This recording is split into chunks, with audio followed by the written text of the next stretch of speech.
এই মুহূর্তের big breaking একমাত্র আমাদের টুডে 5 গ্রামের পর্দায়। এই মুহূর্তে সবচেয়ে বড় খবর, আবারও মানবতা লজ্জিত 5 গ্রাম গেমন সেতুর পাশে মিলল শিশুর মৃতদেহ। আবারও লজ্জার মুখে মানবতা। আজ সকালে বরাক নদীর গেমন সেতুর পাশে পরিত্যক্ত অবস্থায় এক শিশুর মৃতদেহ দেখতে পান স্থানীয়রা। সঙ্গে সঙ্গে খবর দেওয়া হয় 5 গ্রাম থানায়।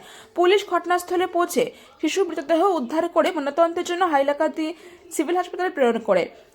প্রত্যক্ষদর্শীদের মতে সকালে কম্বলে মুড়ানো অবস্থায় পড়ে থাকা আনুমানিক 3 থেকে 4 মাসের একটি শিশুর মৃতদেহ প্রথমে নজরে আসে। মুহূর্তের মধ্যেই খবর ছড়িয়ে পড়লে এলাকাতে চাঞ্চল্যের সৃষ্টি হয়।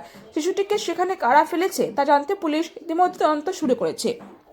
নিউজ ডেস্ক রিপোর্ট, টুডে 5 গ্রাম। এখানে আমরা সকালবেলা গাড়ি লইয়া আইছি। গাড়ি লইয়া আওয়ার পরে আমরা গাড়ি স্ট্যান্ডও লাগাইছি। লাগানির পরে যে সকালবেলা যারা কাচড়া উঠায়, কাচড়াওয়ালা একজনে মানুষে কইছে আর সে যখন আইসে আইয়া কইছে এখানে একটা বাচ্চা ফালাই। বাচ্চা ফালাইল কইতে সময় আমি মনে করলাম হে ডরাই গেছে। আর তখন আমি আমার স্ট্যান্ডের মাস্টার টাস্টর যারা আসলা সবরে লইছি, লইয়া কইছি ও ভাই এখানে একটা ছোট বাচ্চা মানে ফালাই দেখা গেছে।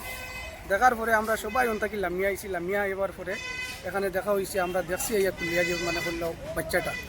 দেখার পরে আমরা 5 গ্রাম থানার মধ্যে আমরা রনর মাস্টার আর একজন মনে কইয়া আইন ইনফরমেশনটা দিছি। এবার পরে এখন প্রশাসন আইয়া আমরা মনে করলাম প্রশাসনের যে কাজ সেটা প্রশাসন করতেছে। কোন সময় দেখা পাওয়া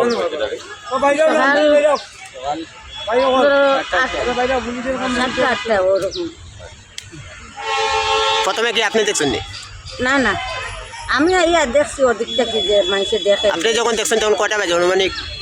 আচ্ছা, তখন